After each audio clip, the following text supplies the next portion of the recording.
Hello, friends, and welcome back to another episode of College Football Game Day Live. We're already in week 9. Can you believe it? I am your host, Thor Nystrom, joined as always by Mike Farrell of Mike Farrell Sports.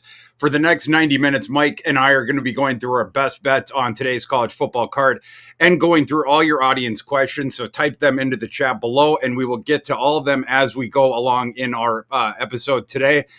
Please hit the thumbs up button right beneath our faces. It helps us get the word out that we're doing this, and we would really appreciate it.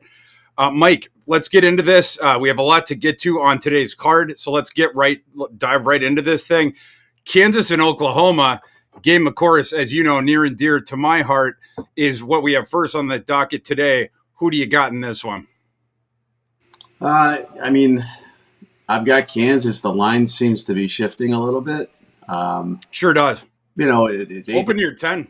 I think it was 10 earlier this week. Yeah, it started at 8.5. I've seen now it's 7.5. Ooh, it's live. That thing's plummeting. Yeah, it's live 7.5 on at least on DraftKings right now. I still like Kansas. If you're going to get a touchdown and a hook at the very least, if you got in early on this one though at a higher number, I think you're better off.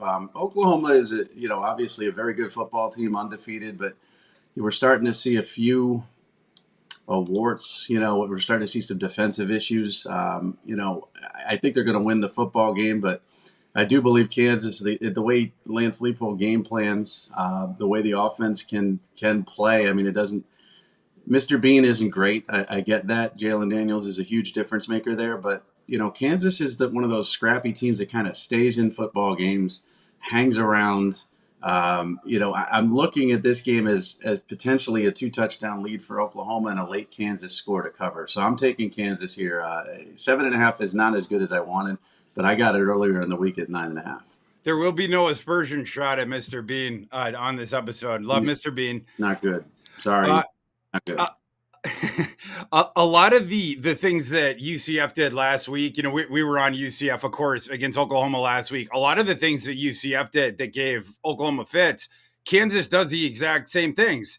And I should learn how to pronounce Kansas offensive coordinator's name because the guy's one of the best in the business, and nobody loves Kansas football more than me. But I still can't pronounce the guy's name, Koltnecki or whatever. But his offense, it has a lot of the same principles that Gus's offense down at UCF does.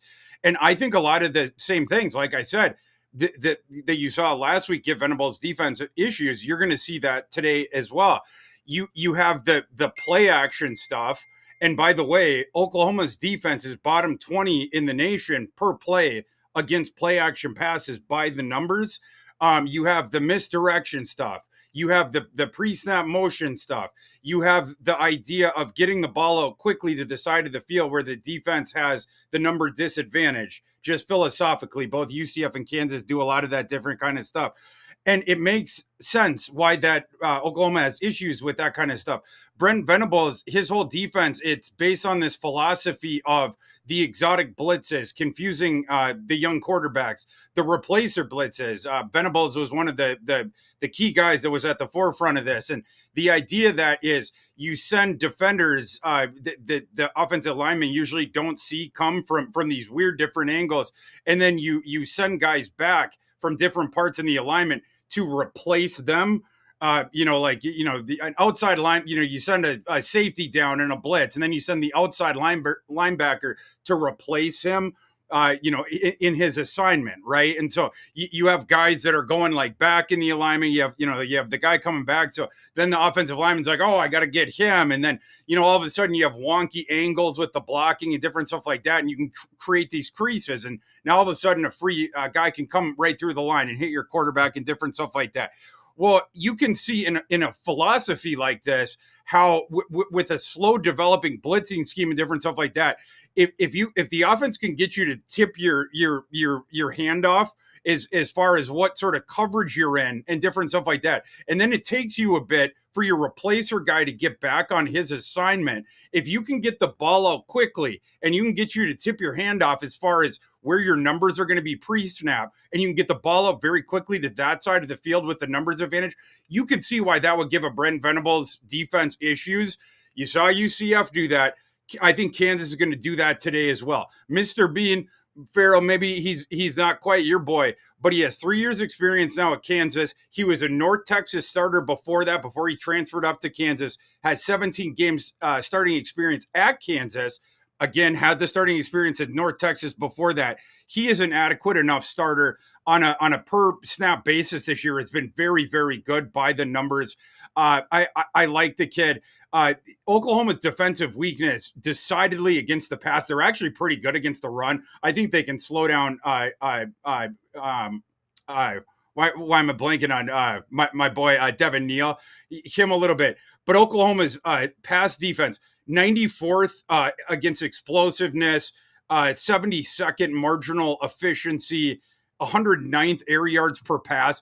You can get them there. Again, when you start to get the confusion, different stuff like that, Bean has shown that he's able to do that. And also, by the way, Jason Bean, you go back to high school, he was a Texas high school sprinting champion. He's also a track guy, so he can do different things. He's a dual threat guy. I think the market is telling you something here and pointing at something that is real and something that is going to manifest on the field. I think the Kansas Fighting Jayhawks put a scare into the Oklahoma Sooners today. They're live. It moved to 8.5 during that Thor diatribe. It moved to 8.5, and then it moved to 8. This is fluctuating like by the 32nd. So I don't know what number you're going to get. I would wait. I mean, I think it might go back up to 8.5 and then hammer that. Interesting. Yeah. So I got the 10 on Sunday, but whatever number it is, I'm on the Jayhawks. Farrell agrees on the Jayhawks. As far as props for this game, basically I'm on the overs of all the passing ones. That's where the defenses stink on both sides. I'll take the Bean number wherever you can get it. I feel like that's a discount. I got 209.5 earlier this week. The Gabriel one, you got to pay a much higher price. I don't care. The Kansas defense stinks defending the pass. I got 295.5 earlier this week. I'll take that. The Kansas pass defense, what it's better. Basically, the Kansas pass defense, what they try to do is say, like, we'll make you work for it a little bit. So they'll give you the completions, and then they just let you nick you with paper cuts. And that's what Oklahoma, their druthers are anyway. Like Gabriel's happy just doing like the 7-yard slants, and they'll just like do that all the way down the field. So where I think you can really maximize this in the props, I think Drake Stoops is going to catch like 12 balls today. It's going to be like that. The one kid that might suffer is, Andrel Anthony had gotten that injury and he was their big play guy. And last week, the guy that broke out was the brother of a couple years ago, the guy who they got drafted late, the running back, Nick Anderson is the guy. Right. Last week he breaks out, right, Farrell, and he's their new big play guy, whatever. But I don't think he has as big of a game because the things that they fish for with he's 6'4", he's got the speed deep. Kansas takes that thing away. The efficiency guys on Oklahoma, like I said, Drake Stoops especially, Farrell, he's closer to that phylum, but the guys they fish for in the intermediate area and reception-wise for sure are the guys that are going to go over. Drake Stoops especially, I went over 5 on his receptions. I went over 4.5 on Farrell's receptions. Those are my props. I went over on Gabriel's passing. It's down to 293.5 now. Yeah. And I went over on his rushing prop too. I can see that, yeah. This does give up some, rushing yards to quarterbacks here and there. And, as you mentioned, they're going to be playing to take away that deep pass. I mean, they're going to give up an intermediate part of the field. So Stoops should have a big day, as you mentioned, with the slants he's catching. He had one game of 4 catches, but every game before that's 5 and plus over the last 6 games. And they'll be in the middle of the field. So if Gabriel doesn't see his first read or second read, he could just take off and run. He should be able to get, I think it's 29.5 yards. He should be able to get over that. And just looking into the stats on what I was saying. So Oklahoma's passing offense, their 52nd marginal explosiveness, that's what they're not as good at. Kansas in their passing defense, 34th in explosion. So that's what Kansas defense is good at. But Oklahoma's passing offense, 6th in success rate. They're elite at that. Kansas's pass defense, 114th in that. So that is the best thing in this game matchup-wise for the Oklahoma team in the entire matchup. So that's what they're looking to exploit is that short and intermediate area. Dylan Gabriel just carving them up. just the efficiency wise, completions. That's what I think you should be looking to attack in the prop market today. The especially the completions receptions wise, I think is a little bit underpriced in the market. So that's what I was looking to hit. Mr. Farrell, next game on the docket today, another noon kickoff Eastern, staying in the Big 12. UCF is hosting West Virginia, the aforementioned UCF Knights. Game in the Bounce House today.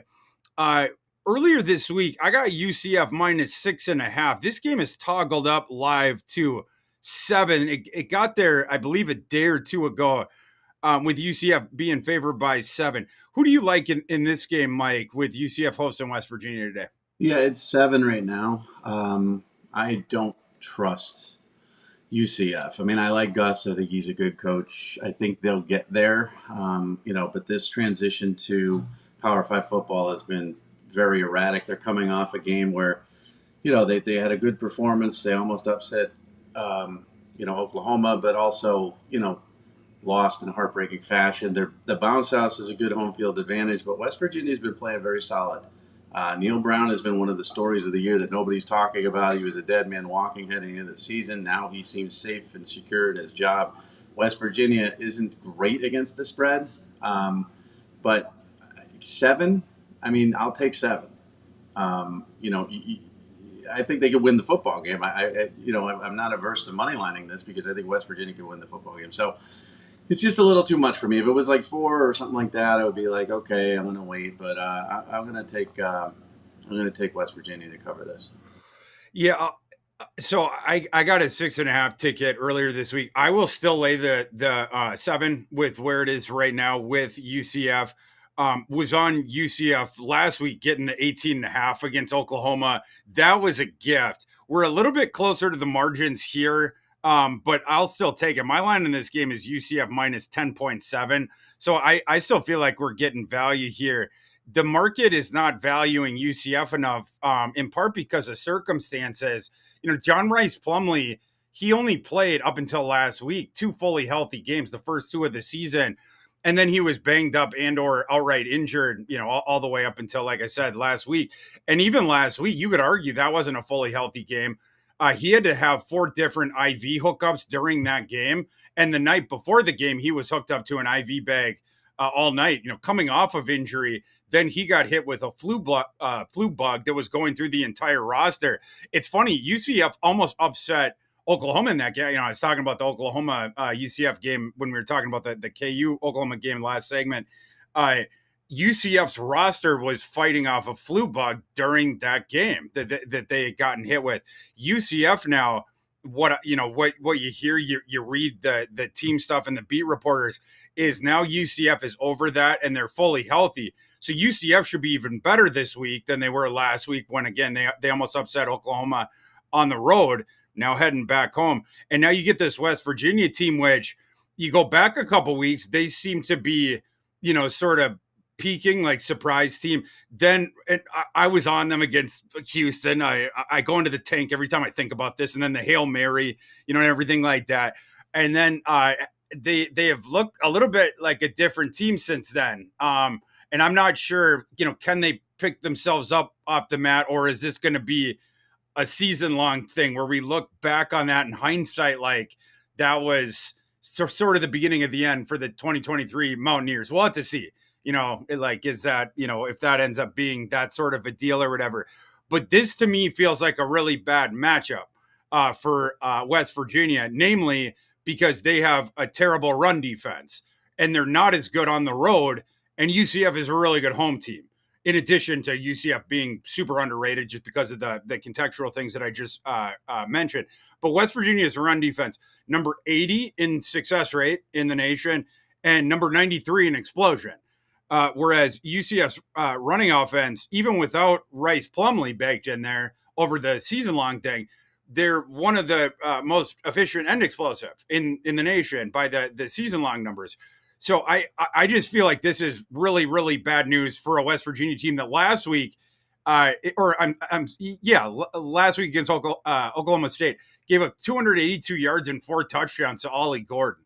And I like Ollie Gordon, but they shouldn't be turning Ollie Gordon into Barry Sanders. But you Yeah. lose to a horrible Baylor team at home. So I just like I said, this iteration of UCF is I can't be. I don't trust them. I don't trust West That wasn't with a fully healthy John Rice Plumlee, to be fair. John Rice Plumlee is not good though. I mean, he's a good running back, but John Rice Plumlee fully healthy for a Gus Malzahn offense is a good college quarterback. so I have the under on Rice Plumlee's passing yards today and the under on his passing touchdowns today. So this is a big disagreement here. I do have the under on Javon Baker, 74.5 receiving yards too. I'm under on UCF's offense from a passing standpoint. And I know we talked about running and West Virginia not good against the run. I'm not touching any of that stuff. But I don't think he has a big passing day today. So this is going to be an interesting one. Seven's like if I could get 7 and a hook, it'd be great. But this will be interesting. Yeah, they don't match up well against the run, but I'm just not sold on him. I'm not sold on this team. I'm not really sure what kind of effort we're going to get there. And maybe West Virginia's tanked. Like after that Hail Mary, they lost to Oklahoma State. Maybe they've given up. Maybe Neil Brown's lost the locker room. I don't know. This is just a weird game. But I'm going to take the points and kind of cross my fingers. Yeah, the passing stuff, I'm not on any of those props with regards to UCF. I am on the over on RJ Harvey, which I believe was 93.5 or something, which was above where we got it. I gave it out on the show last week when they were playing Oklahoma. I think it was either in the high 60s or low 70s last week. This week is like I said, 93.5. I'm still going with it because they're going to feed RJ Harvey, and West Virginia's run defense stinks. But yeah, I'm not on the passing ones to that one. So was that our first disagreement of the show, Mike? Today? Yeah. I suppose it is the second one. Yeah. So we're on opposite sides of that one. We don't enough. We have to argue more. I think people want us arguing more. We definitely do. You're a nice person. You got that Midwest kindness that I don't. That's right. Minnesota nice, Mike. But I mean, we have to argue more. I mean, people want us going at each other. So let's just drop the gloves. West Virginia's going to cover this one. I'll tweet at you when they do. And okay, good. Yeah, definitely do that. Yeah, Minnesota nice is what we use to mask the passive aggressiveness, as anyone knows that has visited Minnesota. So yeah, we'll get some of that going on Twitter today. One more game that we're going to discuss in the early slate, and then we're going to get into your audience questions. So any questions that you guys have on today's card, drop it in the chat beneath us. You have to be subscribed to put the question in. There's no terms to that. Just hit the little subscribe thing. You should do it anyway. If you're not subscribed, there's no strings to it or what. Just hit the little subscribe thing. And while you're down there, hit the like thing as well. It just puts out the word that we're doing this. There's no bells or whistles to that. Just hit that little deal too. Mike, the last one of the early slate, Duke traveling to Louisville. There's no final word on this, but it appears that Riley Leonard would not go today. Just reading the tea leaves of this line going up to Louisville -6 was hanging around 4 the early parts of the week and into the latter part, but it has gotten up to 6. I don't know if that was on Thursday or if I just haven't had my caffeine. I can't remember the exact day it got there, but it got steamed up a couple points. So we're at Louisville -6 now. The total of this one was 45.5. So that's about where we're sitting in the market right now. What's your angle on this one? What are you seeing? So a buddy of mine does, helps me with some research and stuff like that. And I'm going to fly in the face of what he says because he thinks this is the over. But with that information, that if Riley Leonard does play, he's going to be limited. We saw how limited he was against Florida State. If he doesn't play, there's a discernible difference between him and the backup. I'm on the under here. It flies in the face of everything. I know it flies in the face of your system. It flies in the face of his research and his takes. And there's no weather. If you look at weather today, it's gorgeous everywhere, so that's not an issue. But I just don't think these teams are going to be able to move the football. And I'm really interested in Duke's defense. I think they're very, very good. I think Elko's a great game plan guy. I think he can limit what Louisville does. I'm not really sure Duke's going to win this football game, but I think it's going to be a lower scoring game than a lot of people take. So I'm on the under. Yeah. I definitely don't blame you on that. I think both the defenses match up well with what the offenses are doing here. And of course you have the absolutely seismic downgrade going theoretically, ostensibly, or what I'm guessing is going to be from Leonard to Belen. We have seen that before. I'm guessing from reading the tea leaves here, that's what we're going to be seeing again, based on what I'm hearing, based on what I'm reading, and then based on what you're seeing with this line. The jump from 4 to 6, you are getting, the market is shouting at you that we're not going to see Riley Leonard. That thing jumping 2 points is a clear indication of the market's opinion on that. As far as, you know, the then handicap on the game based on that sort of information, the you look at the Louisville offense against the Duke defense. Plummer up against that Duke passing defense. The Duke passing defense really, really good. We've seen it up against some good passing offenses so far this year. Duke's passing defense, 49 success rate, and number 2 against explosion. Duke erases your ability to get down the field quickly with your passing game. Seen it over and over and over again. That takes away Plummer's ability to really quickly get down there with those aerial shots. I think they're going to really frustrate Plummer. And we've seen some games in Plummer's career when he starts glitching and getting frustrated. I think that's potentially in play here. So that's something to watch for. You can run on Duke. That is something that is in play as well. Duke number 64 in success rate. They do give up explosives at a slightly elevated rate, but and Louisville can get the explosive. Jawar Jordan is very explosive, but Jawar Jordan's also banged up. So that's another element to keep in mind here. The last game he had, it was like 8 or 9 touches, like something like that. They were tamping down on those. So how many touches is he able to handle? Like that's, something, that we just don't know in advance either. I do think that Riley Leonard probably is not going to play, but that's, last week we were saying that too. And then he shocked everyone and then started playing and then they yanked him right away and all that sort of stuff. The Louisville defensive kryptonite, it is the long explosive passes.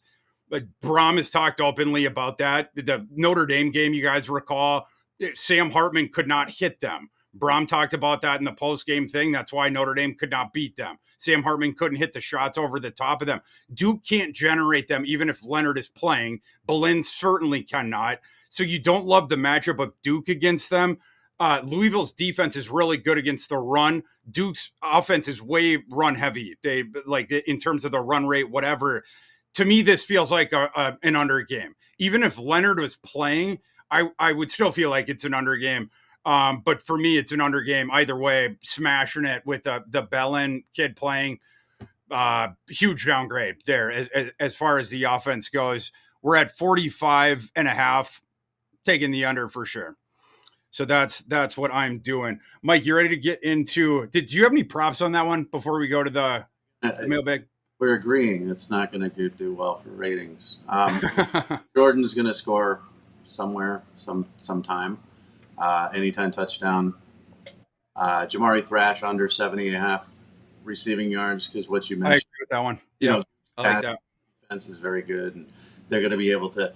The one thing about guys, Elko comes from, I believe, from the stable of coaches who lets game plan and take away your best weapon.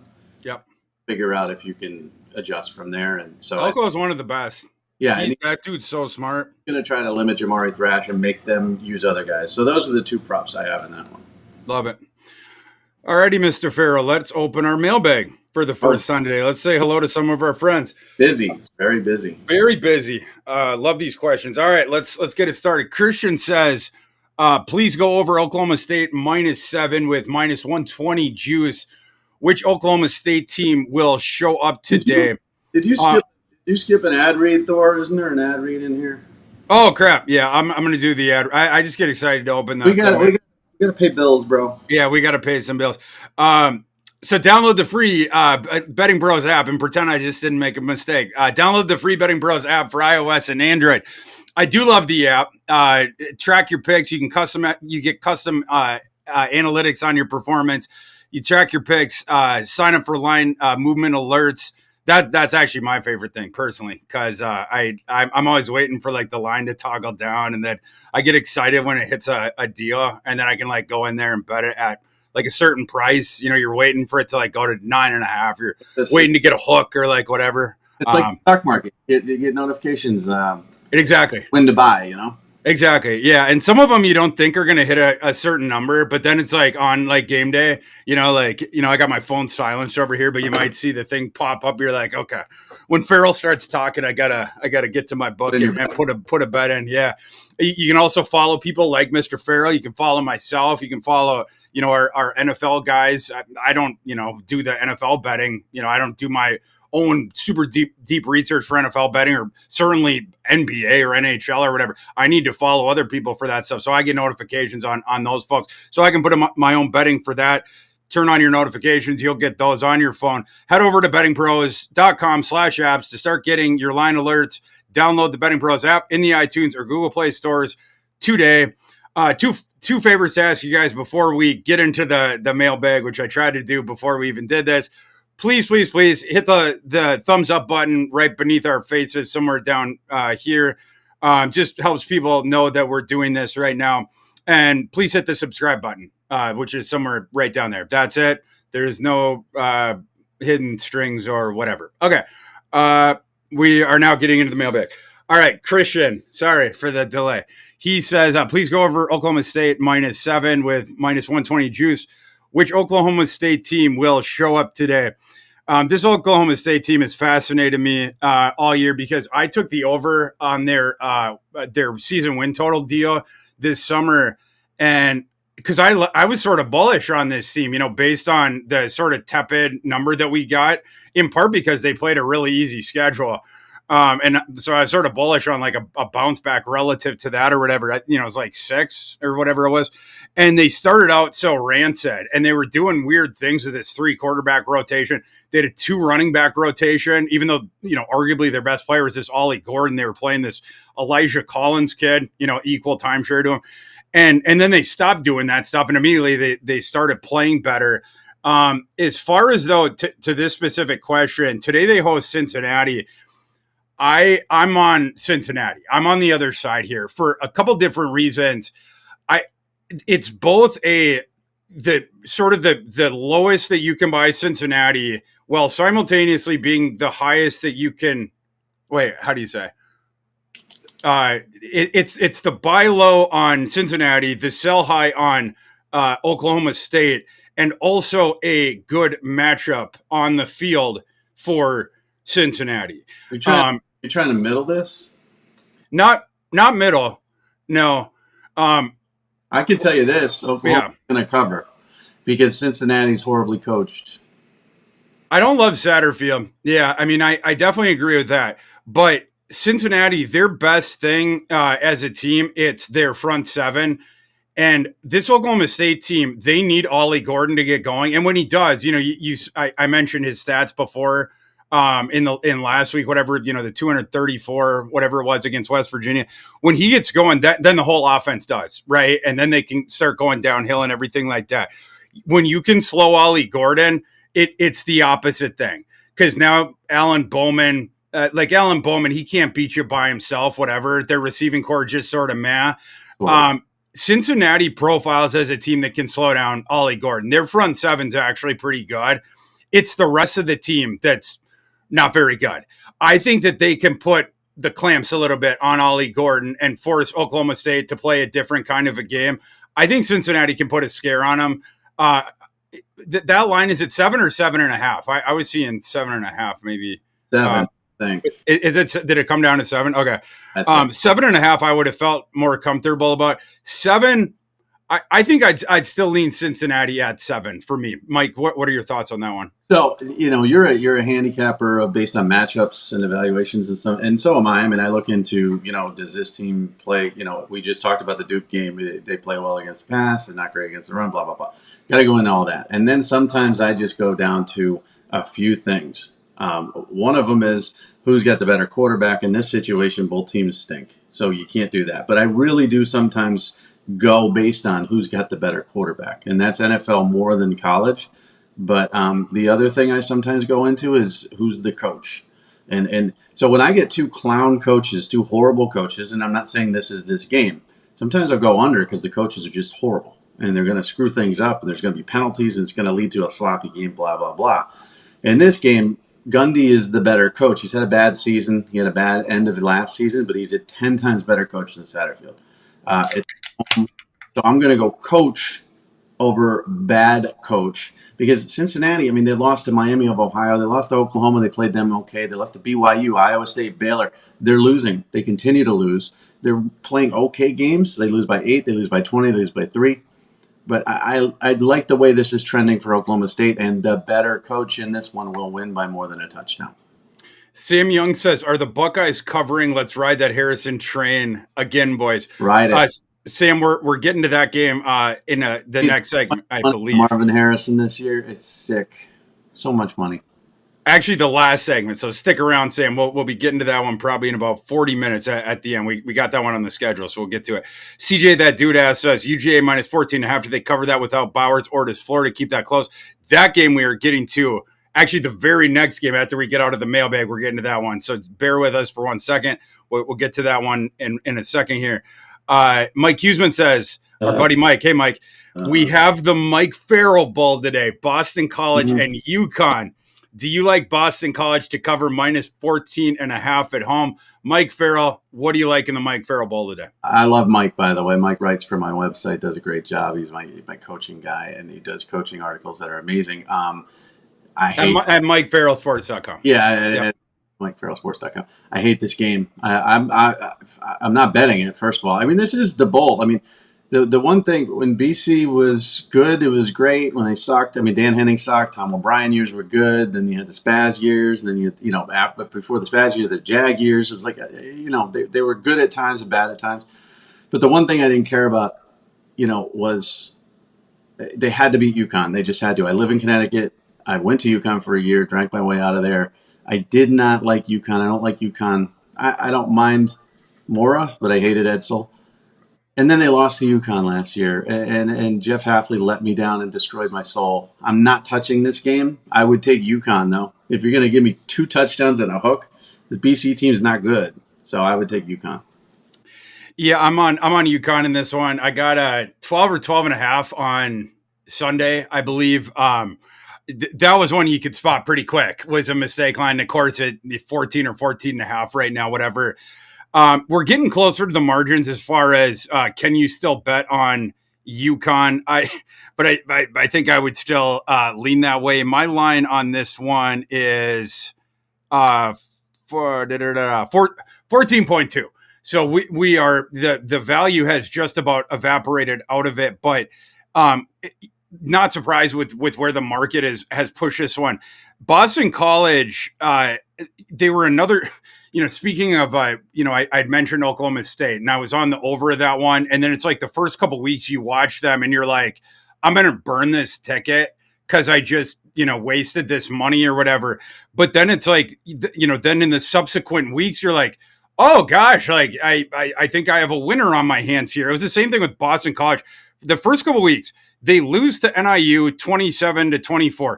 Then the next week, they almost lose to Holy Cross FCS 31-28. Boston College had a 35% post-game win expectancy in that game. So it's a 1-1 start for them. But then since then, the week after that, Boston College only lost by 2 to Florida State in the Red Bandana game. So then they were 1-2. And then after that, they've won, 3 of 4. And now Louisville croaked them, but they beat Virginia Army. 4-3. Georgia Tech, but those Virginia Army wins were by 3 points. Well, sure, 4-3, but now it's going to be 5-3 after this week, right? And then, the way the rest of the schedule plays out, let's just say Boston College is cashing those over tickets, and this UConn team stinks. Last year, Jim Mora they just fished him out of, Jim Mora, we couldn't get him off our TV screens for a while. Everyone is sick of Jim Mora Jr. But then it was like, he had gone sort of into exile and you're sort of feeling sorry for him. And then UConn brings him back. He really infused something. That UConn team last year, they're flying around. They played salty defense. They hit hard, different stuff like that. He miraculously brings them to a bowl game. It was legitimately one of the more impressive coaching performances singularly of last season. Like I mean this, right? And then, but this year, not the same. This team is an abomination. This team is absolutely horrible. 1-6. The only win of the season was at Rice, I guess. Yeah. Yeah. I mean, they've lost to, FIU. They've, Utah State. They have some bad losses. Boston College is going to wipe the floor with this UConn team. It just is what it is. So, the 14.5, I actually wouldn't lay it there. If it's 14, I can see that. Certainly under 14. 14.5, though, I think just stay away from there. I would not bet UConn, though, regardless of the price. Okay. John Tolkien says, any thoughts on Texas State and Troy? Nice little under the radar game in the Sun Belt. I agree with that. John, thank you for the question. Sun Belt has been awesome this year. Love that conference. Mike Farrell, any thoughts on Texas State and Troy? It's a tough one. I mean, I'm not touching it. I think it's 6.5 for Troy. I'm not touching this one. Both teams are pretty good. I have no idea who's going to win this game. My line on this game, did you say it's 6.5 live, Mike? Yeah. That's interesting. So earlier this week was a little bit lower. It has gotten basically to exactly where my system was, which is 6.3 for Troy. So I don't see a lot of value in it. It's not something that I had bet. It's a game that I'm fascinated to watch. I feel like James Madison is, for ludicrous NCAA reasons, not allowed to participate in the Sun Belt Championship game. Outside of them, just speaking from a traditional sense, I feel like Troy is the best team in the Sun Belt as far as going for that Sun Belt championship game. I as far as being like the totally well-rounded team, they can run the ball. They can at least keep you out of the box with that sideline to sideline smoke and mirrors BS passing thing. At least Gunnar Watson's like a veteran quarterback, whatever. And they have a couple of athletes on the perimeter. And then they play really salty defense. They always have, even losing Carlton Marshall and a couple guys on the defense. They still have a really good defense. I really like the way they play. And I feel like John Summerall is one of the more underrated coaches that we have in the FBS. And then this JG Kinney has been ludicrous. Like he needs to be discussed when we do the coach of the year stuff at the end of the year. It's not a game I'm going to bet because there's too many things that are outside of my control in a game where I don't feel like there's any spread value. It's definitely a game I'm going to be watching, though. Definitely a game I'm going to be watching. Two very good teams from what might be what probably is the sixth best conference in America right now. Next question we got, Mike. Steve Danucci says, I feel like this was the week Mike gets back his Boston College Eagles, but the line keeps creeping up. BC minus the points. Just talked about that one. But yeah, if it's at 14.5, that's where it becomes a stay away from me. But at 14, I could still, if you wanted some action on that one, I could still see laying the points on BC. But anything beneath there, for sure, it's a buy sign for me. Robert Moore says, what are your guys' views on UCF minus West Virginia? Do you like UCF to cover the -7, hit the over 59.5?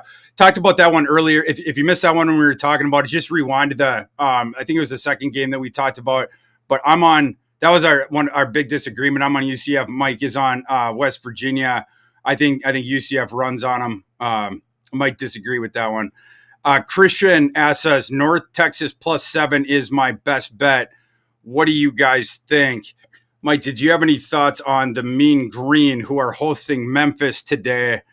The line on that one, I think North Texas is getting 7.5, but let me confirm that live.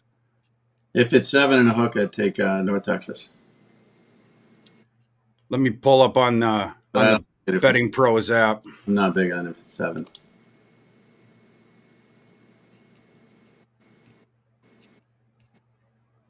I got to get the live lines.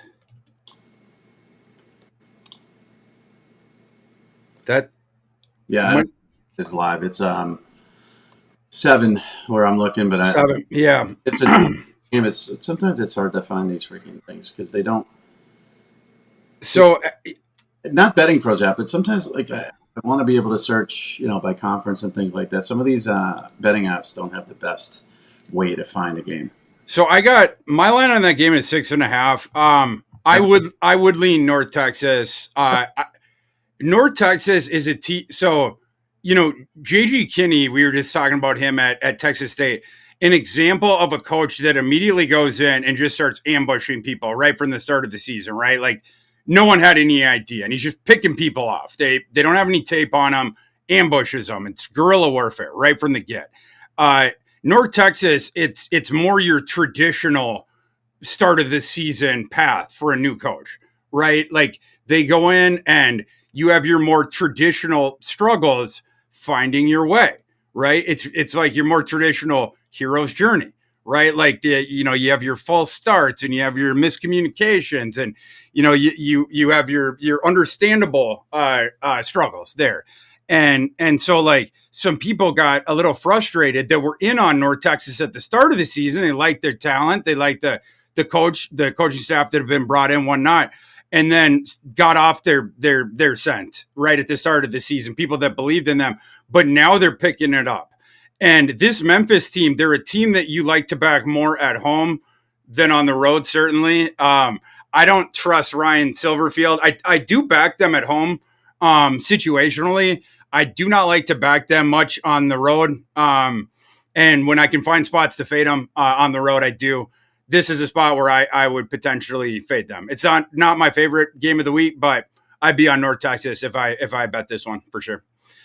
Mike, did you have any thoughts on that one?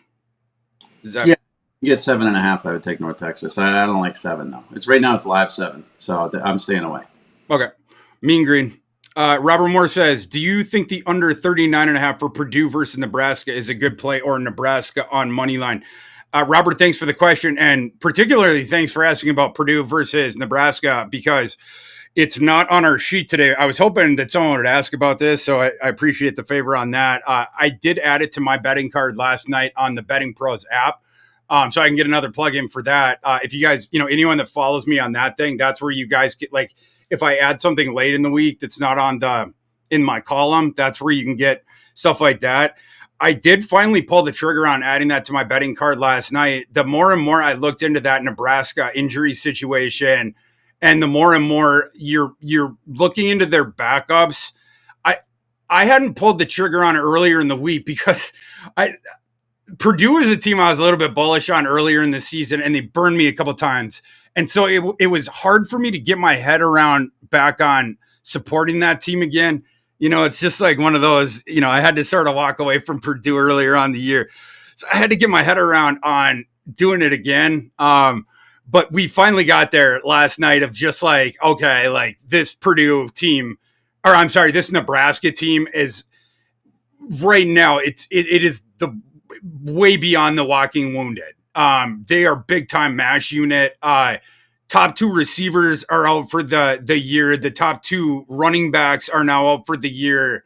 I think it is their top 3 offensive linemen will be out for this game. Their quarterback situation is obviously a mess. They can't throw the ball. Now they're running back, and I know this mostly because I picked this kid up in my 50-team fantasy league because they had all the injuries, so it just made this kid available. But the kid they've been using there, it's this true freshman, Emmett Johnson. They've had to go to emergency measures at the skill positions. These guys that haven't played before. Thomas Fedone is the receiver. It's a bunch of guys that they haven't used before, and then this Harvard kid is the quarterback because Jeff Sims, they can't play him because he's a turnover machine who can't throw. So that's the skill guys. And then it's this offensive line that can't block. The defense is okay. It's an abomination of an offense. Matt Rule said, now it wasn't good before at full strength. And Matt Rule now says that he has never in his life seen an injury situation like this in all his years in football. So that's the situation on the Nebraska side. Do I trust Purdue? No. Did I think I was going to be backing Purdue again this year? No. But this Nebraska team stinks. I had to do it. I had to pull the trigger on Nebraska. Mike, what are your thoughts? I like the under for everything you mentioned, because Purdue stinks. Hudson Card's been a massive disappointment. I like the under. I don't like the money line. I don't like the spread. It's 1 live. It might as well be a pick 'em.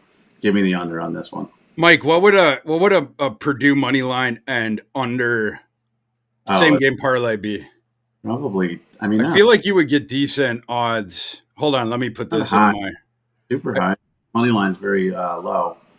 I feel like that is whatever the odds are, they do not go far enough. So the money line's minus 112 for Nebraska, minus 105 for Purdue because it's pretty much a pick 'em. You know, so I'm just going to stick with the under. I'm not going to parlay it. I mean, the under is just so easy here. Honestly, it's like might as well be a freaking Iowa Minnesota game. Okay, so in one of my books, which shall remain nameless, the so I just put it in. And your whatever book you're on might be slightly different odds, but the Purdue money line parlayed with the under of this game. And, if you did the Nebraska money line, but I'm advocating for the Purdue one because of the Nebraska injury situation, but it would be very similar odds if you like, say, if you like the Nebraska one. But again, with me, it's a Purdue one. Purdue money line and the under, you parlay them together. On my book, it's plus 272 on that same game parlay. Pretty good. Pretty good. I just don't know who's going to win. I know you say Nebraska sucks and you're walking wounded and all that, but Purdue's just horrible. Mike, the sound of this typing and this clicking, it's definitely not me clicking that wager in it. That is definitely not what's happening. It's me going to the next question Right. in the mailbag. Okay, thank you for that question. I wanted to talk about that Nebraska. Why don't we do the next three games and then go back to questions? Okay, we will do that. Robert Moore asks us, got some action, Miami, Ohio versus Ohio. What are your thoughts? Robert, my first thought is it is a tragedy that Mr. Gabbert got injured last week. It hurt our opportunity for a potential upset in that game against Toledo. And then, of course, in this one as well, Miami had a shot to do some damage in the MAC in this 2-game shuffle here. And obviously, the downgrade from Gabbert to Avion Smith we've seen here the last couple of years is precipitous. With Avion Smith starting this game, this is not good. The Ohio team has been a disappointment to me this year. I don't know why they're not playing better. They've lucked out in a couple of games too. Like that Iowa State game at minimum should have gone to overtime because Iowa State made a field goal in regulation that the refs inexplicably called no good, even though all the camera angles showed that it went through the uprights. And then they lost, or Ohio won 10-7. Anyway, there are a couple of examples of this. But whole point being, I can't back Miami of Ohio with Avion Smith in this game, regardless of line. Mike, do you have any thoughts? I'm not touching this with a 10-foot pole. I just don't know. I mean, it's 7 again. It's a horrible line. Ohio favored by 7. I don't like this. Yeah, my 8.5 or 7.5 maybe, but 7, no. Yeah, my line went to 8.3 when I put in an adjustment for Gabbert. I thought I was being pretty conservative with that adjustment, to be honest. You could definitely make an argument that this one should be closer to 10. I'll put it that way. I didn't bet it. I lean over 39. For me, it would be Ohio or nothing. 39 is the number. I lean over. If you want to take something, I take the over on it. The only thing that could foil that is the Fighting Chuck Martins when that Smith kid is in.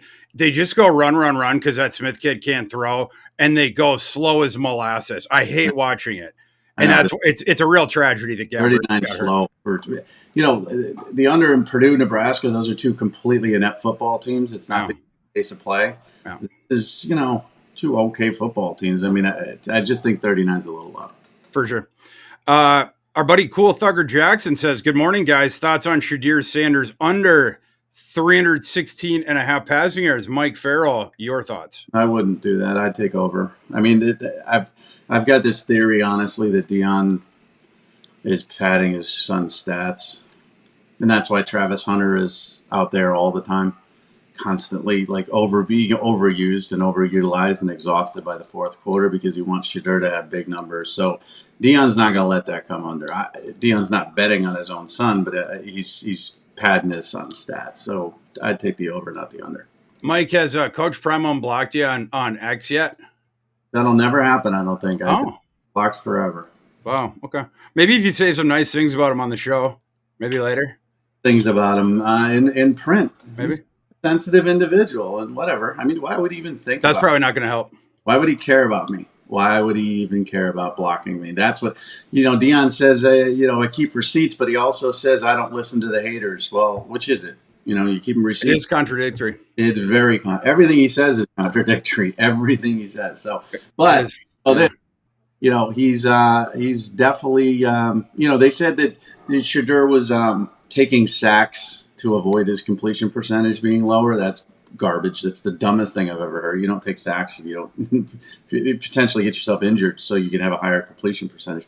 But I am 100% convinced that Dion's entire game plan is around Shadur putting up big numbers. Now, I know they can't run. They're not good in the trenches. I get all that.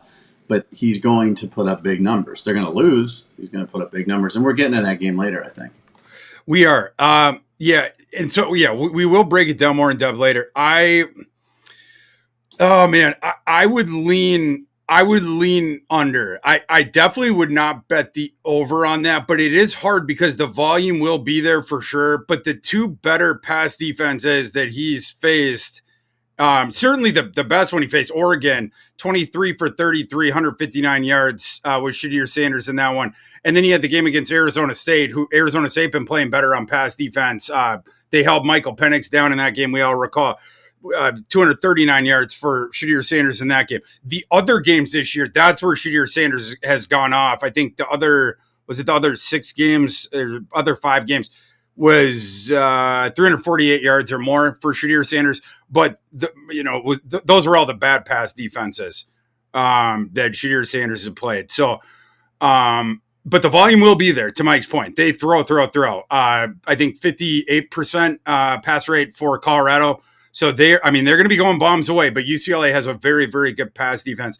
Guys, we're going to get back to your audience questions after the next segment. So keep putting them in. We will get to all your audience questions. So keep typing them in. Prop questions you have, player prop questions, sides, totals. We will get to them. We just want to hit the other big games, make sure we get through them. Please hit the like button beneath us so we can get the word out there that we're doing this. We would appreciate that greatly. But we're going to get into the afternoon games here quick, Mike. We'll go a little up tempo on these ones, so we make sure we hit the rest of the questions for everybody. Georgia and Florida, Mike. We got to kick off here at 3:30 Eastern. World's largest outdoor cocktail party, of course, Everbank Stadium. Florida, Georgia live line of 14. This thing came down from 14.5. Total I'm seeing is 49 points. Who do you like in this one? I like the over, and I know this is two, run-oriented football teams, especially with Brock Bowers out. You would think that, Georgia's going to rely more on their offensive line, the run game, and all that stuff. But I think both teams are going to be effective running the ball. And I think Georgia's going to win this one. I just don't know if they're going to win by 14 and a half is what I saw earlier. Then it's down to 14. That's a tough number for me, especially in a rivalry game. And Florida is not a great team, but Graham Mertz has been efficient with the ball. He's not turning it over. His completion percentage is high because they're able to set up things with the run. They're 5-2. I mean, they're not going to win this game, but I think they can keep it close.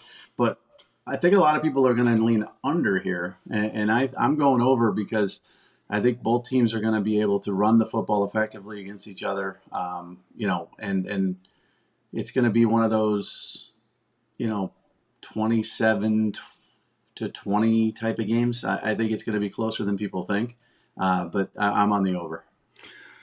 We agree on this one, Mike Farrell. Yes, Brock Bowers is out. For a while this week, I was starting to lean Florida, but then I finally, sort of slapped my finger off the when I got on the wager for the Florida plus the points, remembering that would mean that I was betting Graham Mertz against Kirby Smart. It's like, you can't do that. The lean for me is the over in this game.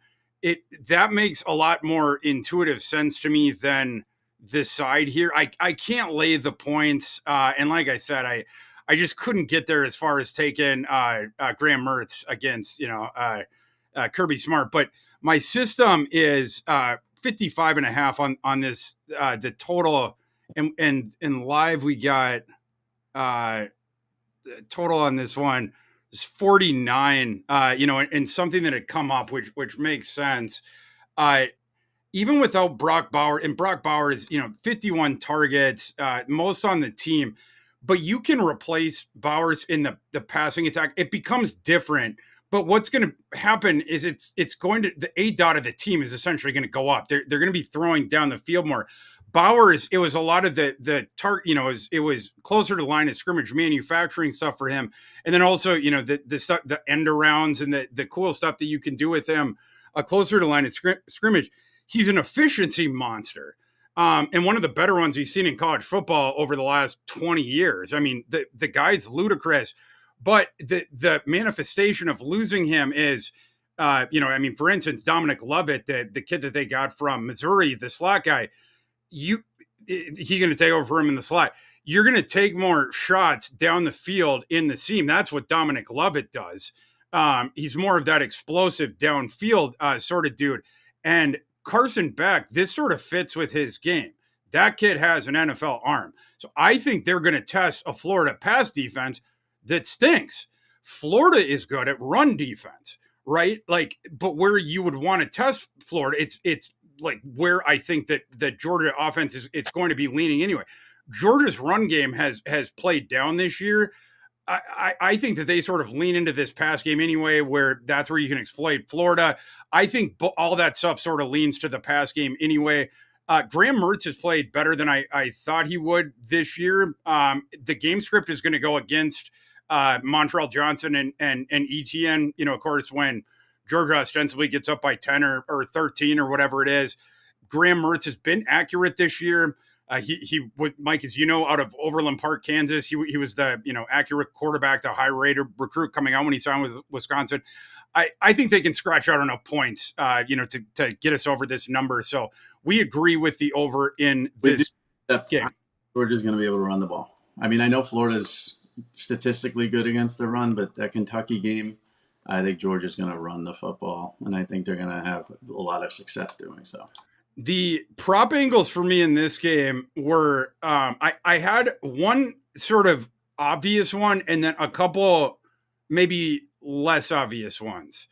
The obvious one is the Carson Beck over. I feel like that one speaks for itself. Florida's pass defense stinks. And I feel like that just, it's like I said, I think it speaks for itself.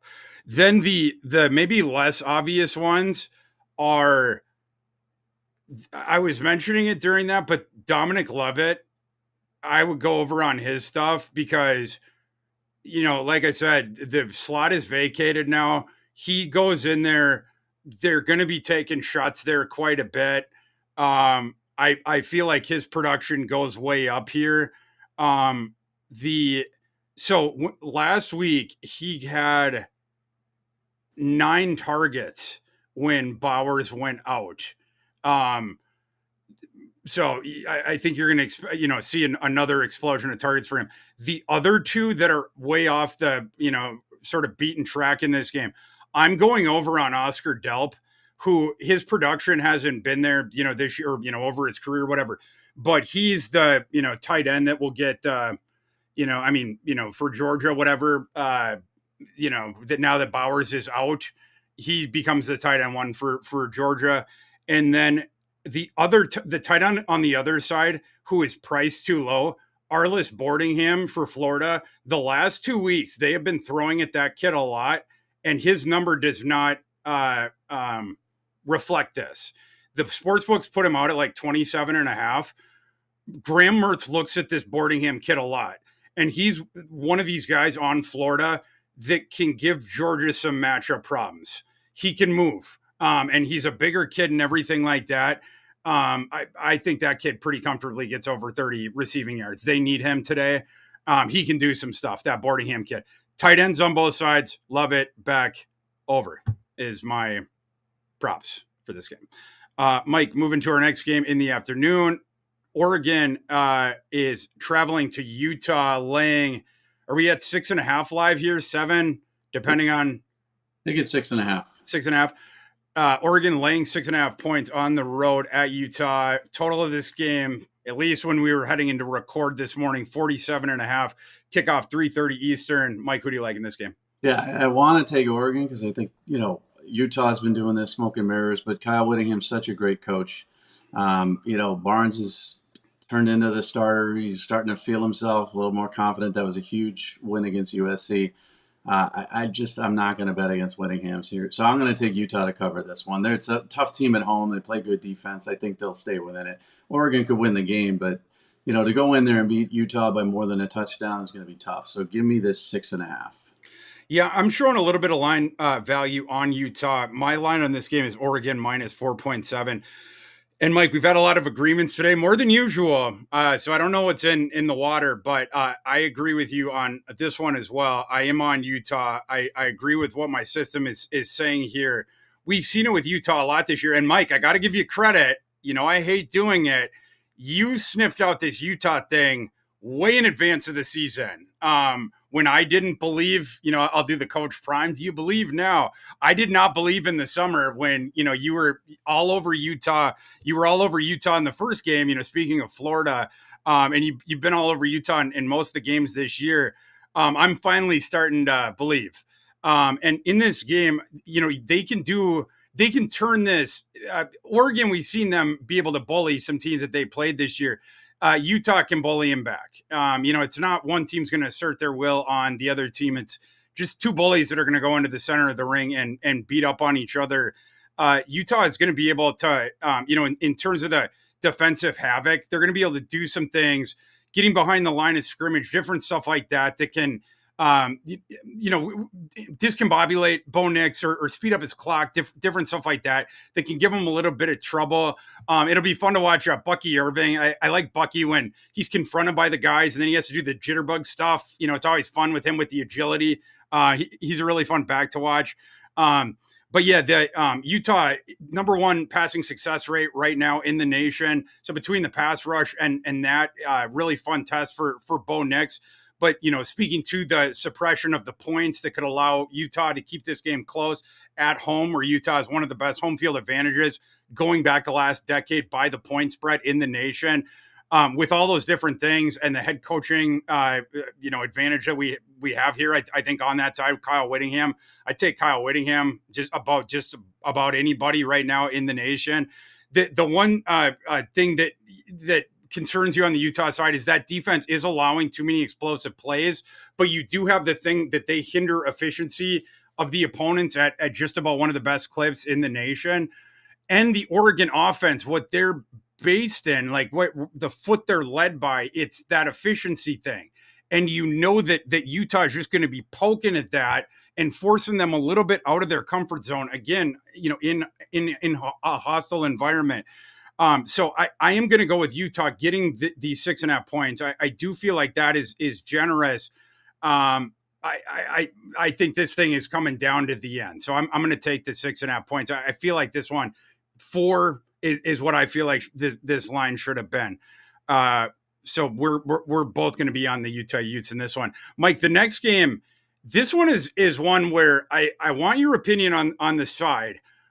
But I also want a scouting report out of you. That's why I put this one on the sheet. If, just in full transparency, BYU traveling to Austin, Texas today. We have a line on this one that has moved all the way up to 20, Texas laying 20.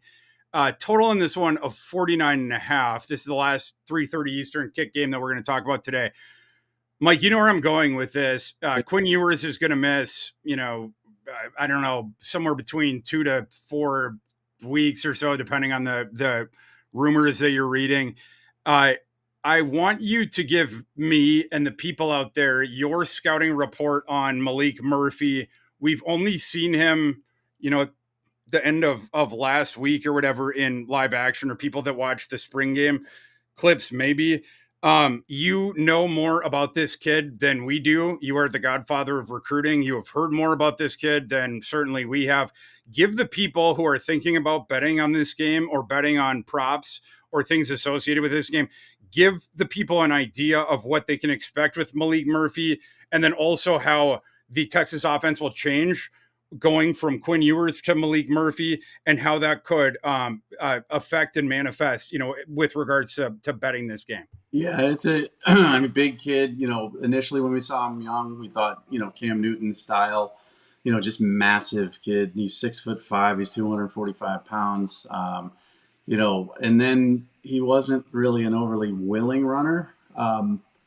He would, but he's more of a pocket passer. And he had the inaccuracies of Cam Newton. He would make a great pass, then he would make a bad pass. And, I don't know how he's developed at Texas because we really see a small sample size, but there's not a trust level I have here.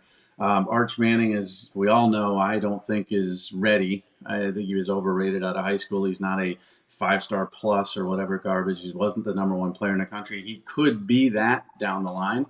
But the level of competition he played there was horrible. I don't think he's ready. So, if Murphy struggles, you might hear Arch, people wanting Arch to play. I just think that this isn't a good situation to take Texas, especially this line has moved from 17. Now it's up to 21 live. BYU is a physical football team. They could sort of stay in this. They could try to slow this thing down. But Malik Murphy is okay. I mean, I thought he should have transferred by now, obviously, as a big-time recruit. Once Quinn Ewers transferred in, I was like, okay, he's going to leave, or Hudson Card's going to leave. Hudson Card left. Then once Arch Manning committed, I'm like, okay, Malik Murphy's going to leave. He looked good in the spring game, but spring games are spring games. I don't trust him yet, and that doesn't mean he's not good. I just don't think they're going to cover 21. That's just way too much. So big arm, athletic, yep. but raw. Yeah. Not like, I don't know. It's hard to say, like I would prefer somebody who's big and athletic like this to be more willing to run. Yeah. I didn't see that willingness. Cam Newton wanted to run. And now he complained about it in the NFL, but he wanted to run. I don't see that here. Anthony Richardson, to be honest with you, out of high school and college, I don't think he was a willing runner either. He turned into one because he had to be. But I don't think he was a willing runner either. So similar to that type of player where you can, Jalen Milroe, when you keep him in the pocket, he can't do much. Malik Murphy, same thing. So that's what I'm seeing.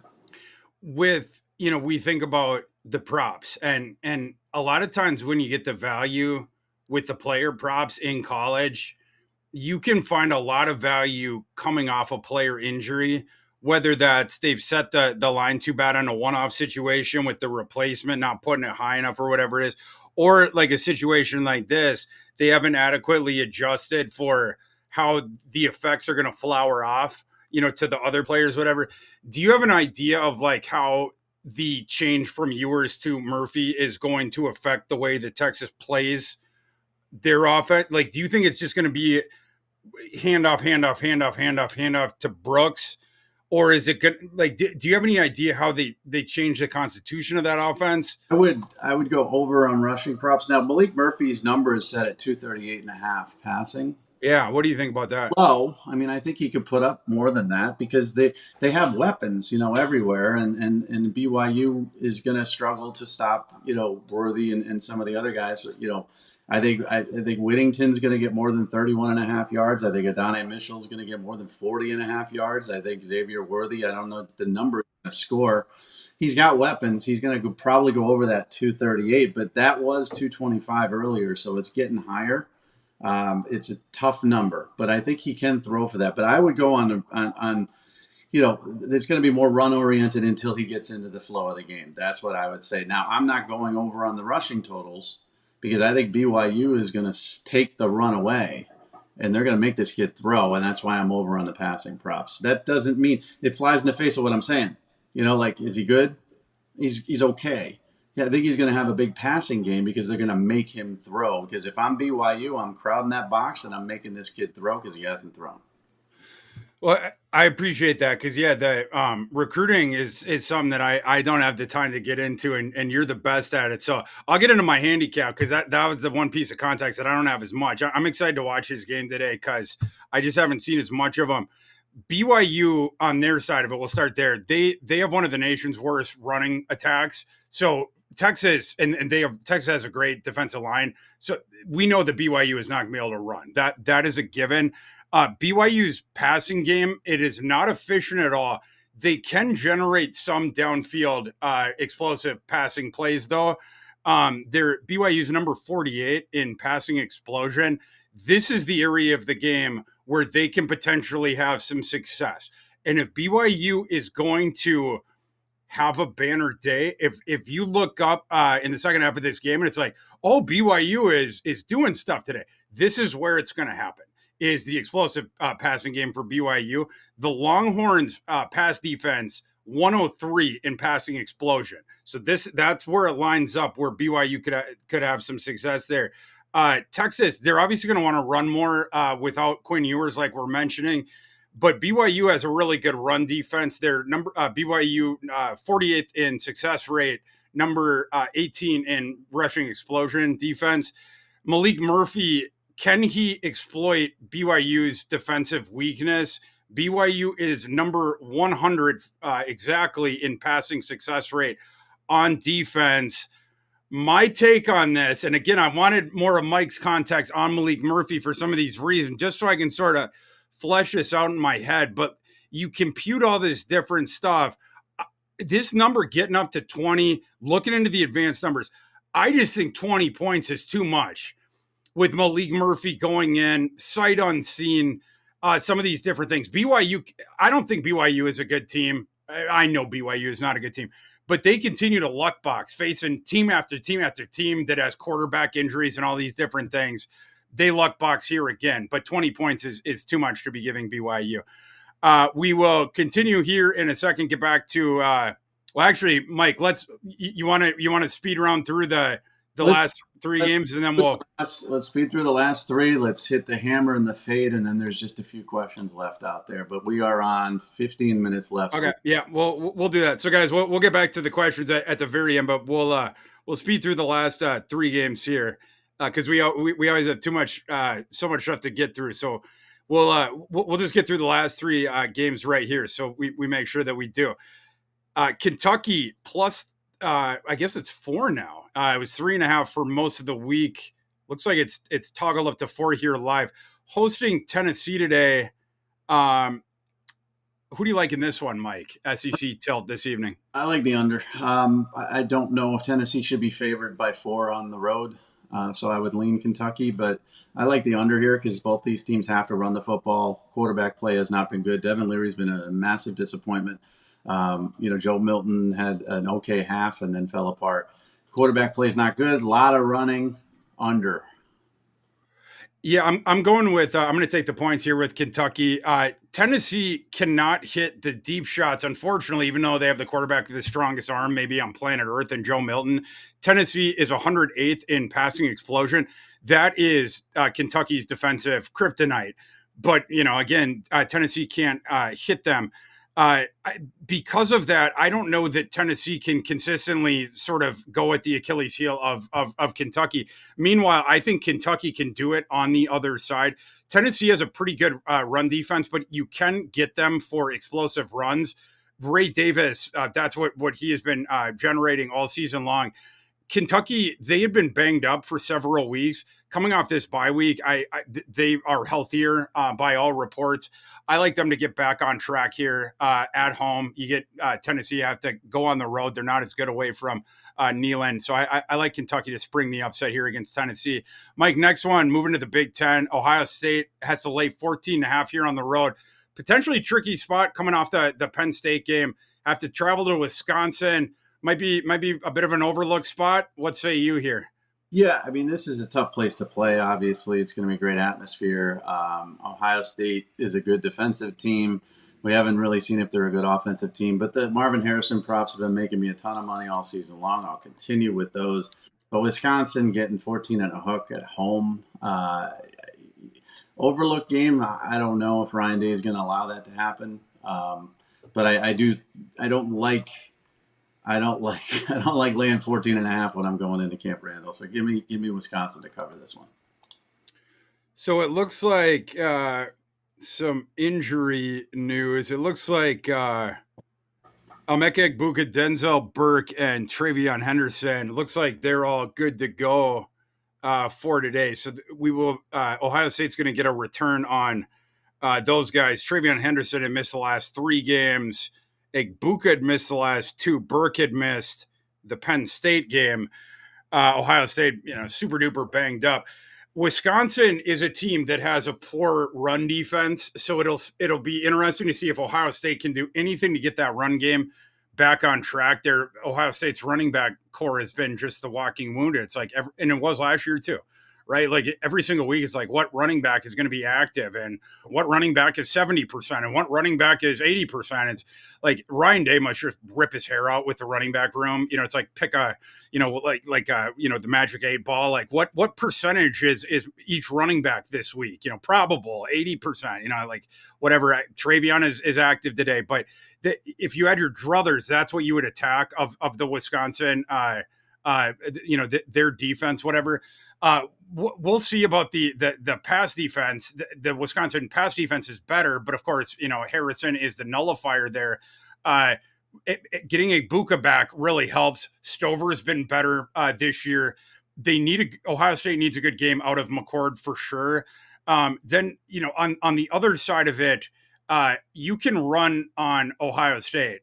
Ohio State's pass defense is better. Ohio State's pass defense is going to have success here. Mordecai's obviously hurt, so the Locke kid is playing. Locke played pretty good last week. They upset, or it was a close spread, whatever, but they beat Illinois. But I think that Braylon Allen is going to be able to run here on Ohio State. You get the 14.5 points with Wisconsin in Madison against what is a mediocre run defense. Buckeyes 74th rushing success rate. Anyway, I'm going to take Wisconsin here, getting the points there. Over 76.5. Take Marvin Harrison over 103.5. That's my props. And those are Mike's props. Last game on our thing, and then we're gonna clean up the rest of our mailbag. Is the UCLA Colorado game? UCLA, Mike, is live. Is it come down to 15? Let me see.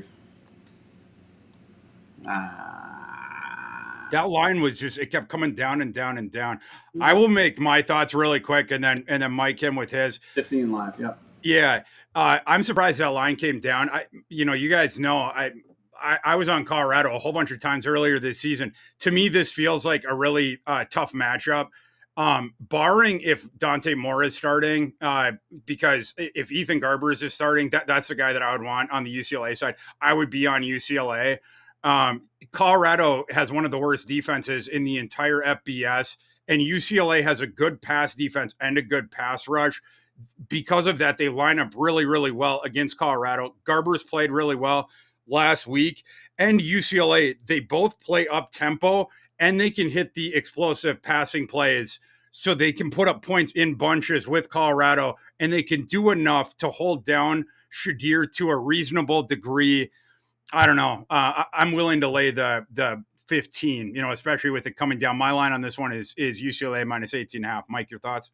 Yeah, 16.5, I liked Colorado, but down to 15, I like UCLA. And it doesn't mean, that's the perfect situation where they're going to win by 16.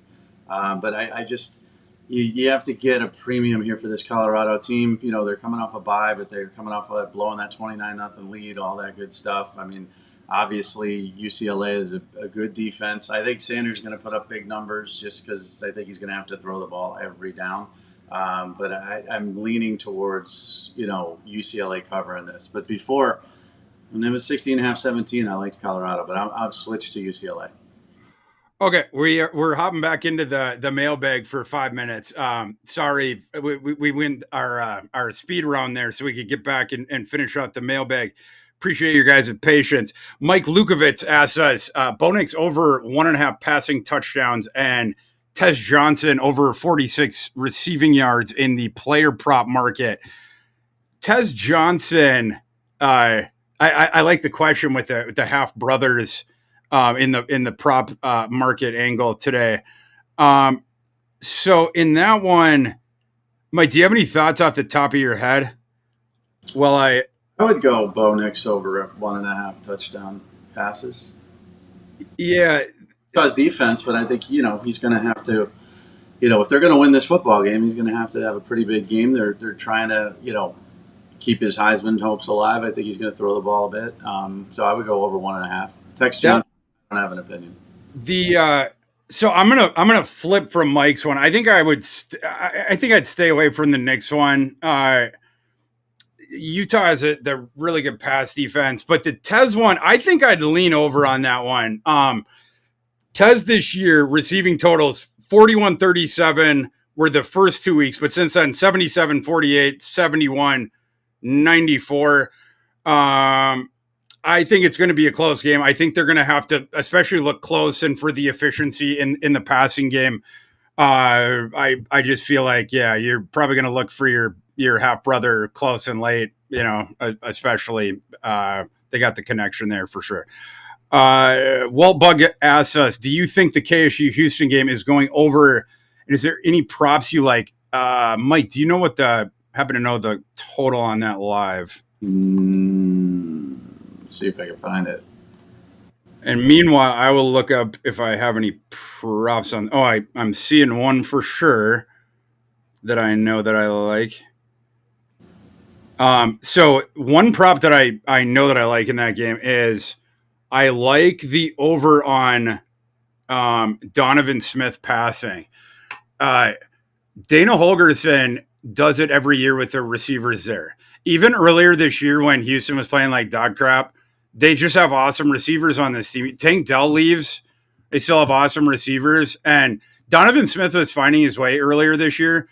But like even some of his errant passes, those guys were fishing out like these awesome plays by the sideline and the boundary and making these awesome catches. But Donovan Smith's finally starting to figure it out. I thought Dana had made a mistake. I talked with some guys about this in September, saying that Dana had made a mistake with Donovan Smith. I'm starting to reconsider that opinion because I think Donovan Smith's starting to figure it out in that system, and they have the awesome receivers. So anyway, I think that line is a little bit low, and maybe I think that line is reflective of the books. How would you say? Yeah, I don't know. Anyway, I think it's set too low. And it's 60 is the over under. I'd go over. Yeah, it's and yeah, 269.5 was the number I got before. But I'm sorry. Well, yeah, the game over is 60. I'd take over. Okay, the over. Yeah. Next one up is Judo Light Kings TV says, what social profile should I follow to see your picks besides Bet Pros and YouTube? On X, I'm at Thor and Farrell. What's your handle? At M Farrell Sports. At M Farrell Sports. Mike Lukovitz asks us, Drew Alar over 1.5 TDs. Yep. Yeah, against Indiana for sure. Yep. Yeah, Penn State is like they're the bully when they face like the weakling. They stuff them into the locker, but then when they face the bigger bully, then they get stuffed into the locker. So yeah, this is the classic. Like Alar is going to get. You might even put up an alt line, right? Like Drew Alar had 4 touchdowns against Iowa. It's like they're truly like they become the. It's anyone that they weigh more than. That's when. Yeah. So anyway, that's a deflated line because of what happened last week. Mr. Sparkle says, "Will you tweet your picks?" No, because you have to watch this. Yeah, like you're watching us. We're doing it now. All Coach right. Hammer says Maryland to cover -14 against Northwestern. Yes. Yeah, I'd say so. Christian says the Vols will cover today -3.5. No, I disagree. Nope. Kentucky. Coach Hammer says, another question about Maryland -14 against Northwestern. Probably lean Maryland in that one. Christian says Arizona +3. Your expert opinion, please. I actually like Arizona in that game against Oregon State. Jed Fish, the fighting Jed Fish, has been playing really well, and I think they match up well in that game.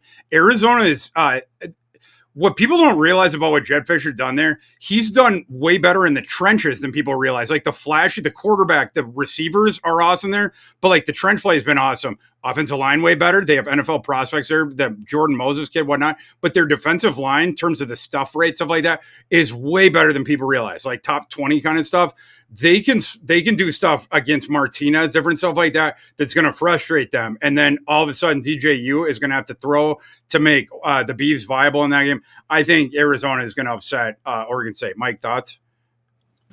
No, I like Oregon State. Oh, so we disagree. Yeah, Okay, fight. done a great job, but give me Jonathan Smith, man. Okay, South Alabama cover today. Christian Assa's been making a lot with them. Mike, your thoughts on that one? They're against Louisiana at home. Yeah, for sure. Yeah. They're 10.5. Definitely. Yeah, South Alabama is going to pound Louisiana. Next question. A-Rock says A&M covering 17 at home against South Carolina. I think that's too many points. That market went too far with that one. Yep, too many points. Yeah, too many points. Next question. Samuel Bodine says Minnesota game. Under.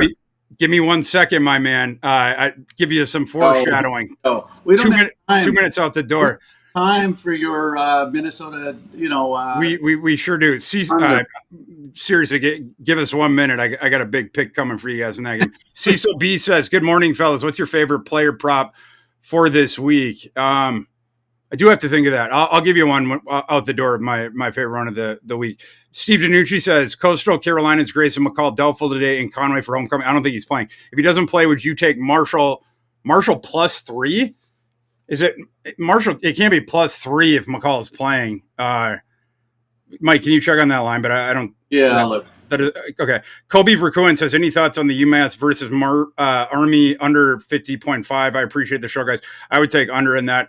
Robert Moore says, need your thoughts on ISU versus Baylor. I love Iowa State this week. I took Iowa State +2 on Sunday. That line was way off. I think Iowa State's minus like 3 or something now. But yeah, love Iowa State. Jay, that dude says, any thoughts on Houston at Kansas State? Yeah, we talked about that one a little bit. Steve Jackson says, Thor, any advice on how to spend a Saturday in which you don't get to watch your football team win a game? This is completely uncharted territory for me. Go Blue. Steve's a Michigan fan. It is not uncharted territory for me, unfortunately, as a Jayhawk and Iowa fan, but hopefully Kansas does well against the Sooners today. James McKelney says WSU at Arizona State. I think Arizona State could do some stuff that's going to frustrate Cam Ward today, so I take the points in that one. Louis Greer says, what do you think about Maryland game? How would you bet that game? We like Maryland. And that would be that. Okay, Mike, we're going to do our Thor's Hammer and Farrell Fade. I will kick us off in this one. My Thor's Hammer, I've only lost one of these so far this year. My one for today, I'm going local. I like Michigan State +7 today, taking on the Gophers for a myriad of reasons. Gophers coming off of one of the bigger regular season wins of PJ Fleck's tenure. PJ Fleck had not beaten Kirk Ferentz during his time at Minnesota. He finally does last week on a game that the refs essentially gifted him. They go to a review on the punt return touchdown by Cooper DeJean that would have won the game for Iowa. And they happen to notice that something that they weren't reviewing for Cooper DeJean, his hand movement or whatever, they were checking to see if he had, his foot had stepped out of bounds. And they end up overturning the punt for that reason. They give the game to Minnesota, and Minnesota's been celebrating like they won 5 Super Bowls ever since then. They were smoking cigars in the locker room, posting all these different things to social media, et cetera, et cetera, et cetera. This Minnesota team stinks. It's one of the worst Minnesota teams that PJ Fleck has had at Minnesota. They've just played a really weak strength of schedule, so people don't realize it. This Minnesota team qualitatively is essentially exactly equal to this Michigan State team. Michigan State has just played a top 5 strength of schedule. So again, nobody realized that Michigan State also has a scandal swirling around them. So, people don't want to bet on them, whatever. This is a classic deflation letdown spot in Minnesota. I think that's what you are going to see. Michigan State comes in under the radar.